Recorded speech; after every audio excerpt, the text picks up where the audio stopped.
Hello everyone, स्वागत है आप सबका हमारे यूट्यूब चैनल फार्मा सॉल्यूशन अड्डा में। फ्रेंड्स, इस वीडियो में हम डिस्कस करने वाले हैं इन्फ्लुएंजा के बारे में। फ्रेंड्स, इन्फ्लुएंजा को कॉमनली फ्लू के नाम से भी जानते हैं, बहुत लोग इसको फ्लू के नाम से भी जानते हैं, लेकिन इसका असली नाम क्या होता है? इन्फ्लुएंजा। इन्फ्लुएंजा एक वायरल इन्फेक्शन होता है जो कि हमारे रिस्पायरेटरी सिस्टम में होता है। यानी कि रिस्पायरेटरी सिस्टम मतलब नाक से लेके लंग्स और गले को लेके ये बीमारी होती है। तो अब हम इसके बारे में डिटेल में जानते हैं। इस वीडियो को शुरू करने से पहले हम आप सबसे रिक्वेस्ट करते हैं कि अगर आप हमारे चैनल पर नए हैं तो हमारे चैनल को सब्सक्राइब करें और बेल आइकन को जरूर प्रेस करें, ताकि ऐसी ही नॉलेज भरी वीडियो जब हम अपलोड करें तो उसका नोटिफिकेशन आप तक जरूर पहुंचे। तो चलिए डिस्कस करते हैं फ्लू के बारे में या इन्फ्लुएंजा के बारे में। थोड़ी सी जानकारी हम ले लेते हैं पहले, फिर हम इसके फैक्ट के बारे में जानेंगे, क्यों होता है, कैसे होता है और इसका ट्रीटमेंट क्या होता है। फ्रेंड्स, जैसा कि मैंने बोर्ड पे लिख रखा है, इन्फ्लुएंजा या फ्लू क्यों होता है और फ्लू क्या होता है थोड़ा सा जान लेते हैं। जैसा मैंने बताया अभी कि फ्लू जो होता है वो एक वायरल इन्फेक्शन होता है जो कि इन्फ्लुएंजा वायरस की वजह से होता है। इसी वायरस के नाम पे इस बीमारी का नाम भी पड़ा है, इन्फ्लुएंजा। अब बात करते हैं इन्फ्लुएंजा में होता क्या है। फ्रेंड्स, इन्फ्लुएंजा जो वायरस होता है वो हमारे रिस्पायरेटरी सिस्टम यानी कि श्वसन तंत्र को पूरी तरह से क्षतिग्रस्त कर देता है और मेनली हमारे लंग्स को सबसे ज्यादा इफेक्ट पहुंचाता है। जैसा आजकल के दौर में चला आ रहा है कोविड 19 की जैसे ही बहुत सालों पहले, बहुत 100 सालों पहले ये इन्फ्लुएंजा आया था और उसी के जैसा सिम्टम्स देता है। ये भी कब फैलता है? जब आप किसी के सामने छींकेंगे, किसी के सामने खांसेंगे या किसी से बात करेंगे या किसी के साथ हंसी मजाक करेंगे, तब भी ये फैल जाता है। तो ये भी एक वायरस की वजह से होता है और ये कई कारणों से होता है, जिसमें से एक कारण है इसका खुद का वायरस और दूसरा है ये आपके कम्युनिकेशन की वजह से भी फैल जाता है। कभी कभी आप गंदे हाथों से किसी चीज को छू लेते हैं, जैसे कि एकदम सिम्टम्स कोरोना के जैसे ही होते हैं, लेकिन ये उतना खतरनाक नहीं होता है। इसको आसानी से ट्रीट किया जा सकता है। जो कोरोना है वो इससे थोड़ा सा ज्यादा डिफिकल्ट बीमारी है जिसकी वजह से लोगों की जान चली जाती है, लेकिन ये आसानी से कभी कभी खुद से भी ठीक हो जाता है और कभी कभी कुछ दवाइयों की वजह से भी ये ठीक हो जाता है। तो अब हम बात करते हैं इसके कुछ सिम्टम्स की और इसके मेन कारण की। तो यहाँ पे हमने लिख रखा है कि जो इन्फ्लुएंजा है ये खुद से ठीक भी हो जाता है और कभी कभी ये क्या करता है, कुछ ऐसे सिम्टम्स शो करता है जैसा कि कॉमन कोल्ड में कौन कौन से सिम्टम्स आते हैं, जैसे रनी नोज, नाक का बहना, स्नीज मतलब छींक आना और सोर थ्रोट का मतलब गले में खराश जैसी सिम्टम्स को ये शो करता है। अब हम बात करते हैं अदर कौन कौन से सिम्टम्स होते हैं। और सिम्टम्स जो होता है वो है फीवर, आपको बुखार आएगा। दूसरा है एचिंग मसल्स, यानी आपको मांसपेशियों में बहुत ज्यादा पेन। तीसरा सिम्टम्स है चिल्स एंड स्वेट्स, यानी कि बहुत ज्यादा ठंडी लगना या तो बहुत ज्यादा पसीना होना। तो ये 3-4 सिम्टम्स हैं। अगला सिम्टम्स हमारे हेडिक होगा, यानी कि सर में दर्द होगा। ड्राई परसिस्टेंट कफ, यानी सूखी खांसी आएगी। शॉर्टनेस ऑफ ब्रीथ का मतलब सांस लेने में दिक्कत होगी। टायर्डनेस एंड वीकनेस महसूस होगा, यानी कि बहुत ज्यादा थकान महसूस होगी आपको और साथ ही साथ वीकनेस, कमजोरी महसूस होगी। और आखिरी सिम्टम्स है इसका आंखों में दर्द होना। आंखों में भी इस बीमारी की वजह से दर्द होना शुरू हो जाता है। ये कुछ इसके सिम्टम्स थे। अब बात करते हैं कुछ इसके मैकेनिज्म ऑफ एक्शन की, यानी ये कैसे जाता है और कैसे काम करता है। यहाँ पे हमने लिख रखा है influenza virus that travel in air in the form of droplets, यानी ये जो है ड्रॉपलेट्स के रूप में एयर में हमेशा प्रेजेंट रहता है। जब भी आप छींकेंगे, खांसेंगे या हंसेंगे या किसी ऐसे पर्सन के कांटेक्ट में आएंगे जो कि आप पहले से इन्फेक्टेड है, तो ये पूरा का पूरा वायरस आपके अंदर इनहेल हो जाएगा और आपके माउथ से लेके लंग्स तक के पूरे रिस्पायरेटरी ट्रैक्ट को पूरी तरह से क्षतिग्रस्त कर देगा। आपको सांस लेने में दिक्कत होने लगेगी, खांसी, छींक सब कुछ आना शुरू हो जाएगा। साथ ही साथ जो मैंने सिम्टम्स बताए, इतने सारे सिम्टम्स भी आपको शो होने लगेंगे। अब हम बात करते हैं इसके रिस्क फैक्टर्स की, यानी किन किन वजह से ये हो सकता है, किन किन कारणों से ये होता है। कुछ रिस्क फैक्टर्स हैं जिनकी वजह से ये इन्फ्लुएंजा आपको हो सकता है। पहला रिस्क फैक्टर है एज। देखिए एज के अकॉर्डिंग ये जो वायरस है बहुत ज्यादा हावी होता है। जैसे कि 6 साल से लेके 5 साल तक, 6 मंथ से लेके 5 साल तक के बच्चों में ये सबसे ज्यादा फैलने की चांसेस इसमें सबसे ज्यादा होती है। और इसके बाद 65 साल से ज्यादा के जो बूढ़े व्यक्ति हैं उनमें ये ज्यादा फैल सकता है। तो ये इसके रिस्क फैक्टर, पहला रिस्क फैक्टर है एज। एज से भी ये डिपेंड करता है, आपको हो सकता है।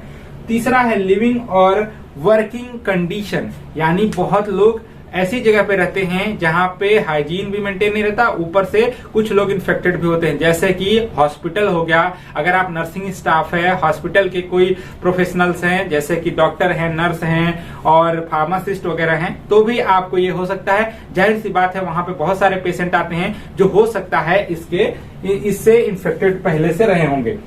अगला कारण है या रिस्क फैक्टर है इसका वीकेंड इम्यून सिस्टम, यानी जिसकी रोग प्रतिरोधक क्षमता अगर कमजोर है, अच्छी नहीं है, तो भी उसको इन्फ्लुएंजा का अटैक हो सकता है उसकी बॉडी में।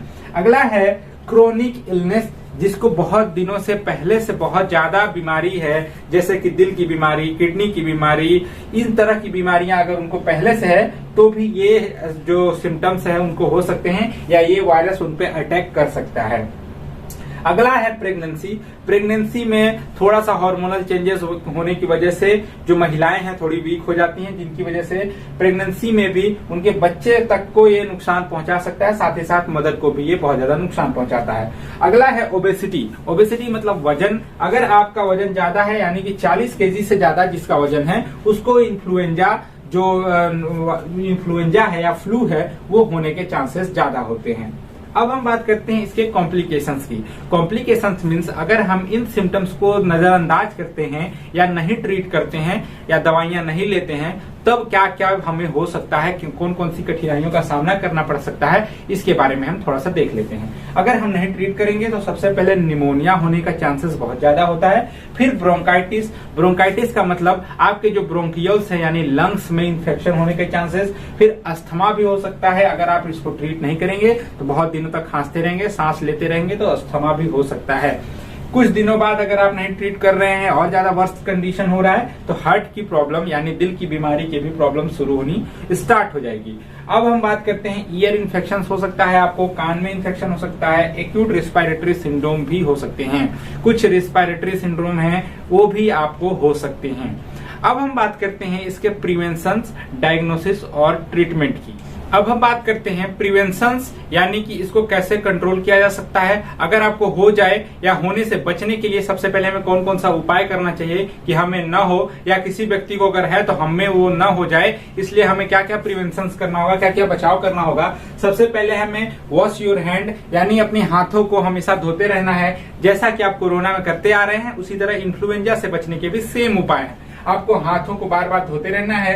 अवॉइड टचिंग योर फेस, यानी अपने फेस को बार बार अपने हाथों से टच नहीं करना है। और कवर योर स्नीज एंड कफ, यानी अपने छींक और खांसने की, जब अभी खांसी और छींक जब आए तो आपको क्या करना है, उसको कवर करके रखना है या हमेशा मास्क लगा के रखना है। आगे हम देखते हैं क्लीन सरफेस, हमेशा देख के बैठें कि हम जिस भी सरफेस पे आप टच कर रहे हैं, बैठ रहे हैं, उठ रहे हैं, तो वहां पे आप क्या करेंगे, देखेंगे वो क्लीन है कि नहीं। और आखिरी है अवॉइड क्राउड, यानी भीड़ भाड़ से आपको बचना है। तो ये है इसके कुछ प्रिवेंशन जिन्हें हमें करके आपको बचाव करना है कि हमें या न हो, या हमें है तो किसी और को न हो। अब हम बात करते हैं डायग्नोसिस की। तो डायग्नोसिस में इसका पीसीआर टेस्ट होता है। PCR means polymerase chain reaction. इसका टेस्ट होता है जिससे आपको पता चलेगा पॉजिटिव है या निगेटिव है, जिसे बोलते हैं पीसीआर टेस्ट। अब बात करते हैं डायग्नोसिस की। फ्रेंड्स, डायग्नोसिस में इसके सिम्टम्स के अकॉर्डिंग ये डायग्नोसिस नहीं, अब ट्रीटमेंट की बात करेंगे हम। ट्रीटमेंट में देखेंगे कि इसके सिम्टम्स के अकॉर्डिंग हम दवाइयां लेंगे और कुछ अपने खान पान में परहेज करेंगे जिससे हम इससे बच सकते हैं। सबसे पहला उपाय है कि अगर आपको फ्लू हो जाए या इन्फ्लुएंजा हो जाए तो आपको टेक रेस्ट, यानी कि हमेशा थोड़े दिनों तक आपको रेस्ट लेना है और आप जितना हो सके उतना ज्यादा फ्लूइड का कंजप्शन करें, जैसे कि सूप वगैरह पिएं और काढ़ा वगैरह पिएं, जिससे कि ये ठीक हो जाए हमेशा के लिए। अगर इनसे भी ठीक नहीं होता है, अगर आपको इस तरह के सिम्टम्स हैं जैसे पेन है, फीवर है, तो उस कंडीशन में आप एंटीपायरेटिक या एनाल्जेसिक या एंटी इन्फ्लामेटरी ड्रग ले सकते हैं, जैसे एस्पिरिन, पैरासीटामोल, आइबुप्रोफेन। ये सारी दवाइयां आप इन पेन वगैरह से बचने के लिए ले सकते हैं। अब बात करते हैं अगर अगला सिम्टम्स स्नीज और कफ अगर आपको है, खांसी आ रही है और छींक आ रहा है, बहुत ज्यादा रनी नोज है, तो क्या करेंगे, नॉर्मल आपको एंटी हिस्टामिनिक ड्रग सिट्रिजिन ले लेना है, जिससे आपको इन सारे सिम्टम्स से थोड़ी बहुत राहत मिलेगी।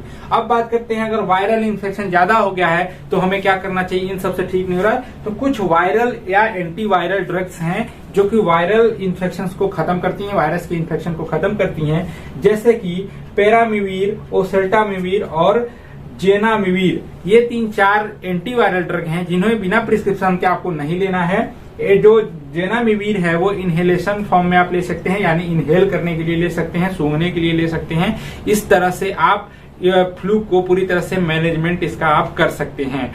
तो मैंने आज बताया कि फ्लू होता क्या है, एक बार फिर से रिपीट करते हैं कि फ्लू क्या है। इन्फ्लुएंजा वायरस की वजह से होने वाला एक वायरल इन्फेक्शन है जो कि हमारे रेस्पिरेटरी ट्रैक्ट को यानी श्वसन तंत्र को पूरी तरह से क्षति पहुंचाता है, जैसे कि लंग्स को, नोज को और हमारे गले को। अब बात कर इसके मैंने बताया कि कुछ सिम्टम्स होंगे, नाक बहना और दर्द होना, मसल्स वगैरह में दर्द होना, फीवर आना और स्नीज और खांसी जैसी आपके सिम्टम्स शो होंगे। और इसके कुछ मैंने कारण भी बताए थे कि अगर ये वायरस अगर आप किसी के सामने छींकते हैं या खांसते हैं तो हो जाता है आपको। तो ये था आज का हमारा वीडियो इन्फ्लुएंजा के ऊपर यानी फ्लू के ऊपर। आशा करता हूँ ये वीडियो आपको अच्छा लगा होगा। अगर ये वीडियो आपको जरा सा भी अच्छा लगा हो तो आप इसे लाइक करें और आगे फॉरवर्ड करें और हमारे चैनल को सब्सक्राइब जरूर करें ताकि आने वाली ऐसे वीडियोस का नोटिफिकेशन आप तक जरूर पहुंचे। साथ ही साथ बेल आइकन को जरूर प्रेस करें। Thanks for watching.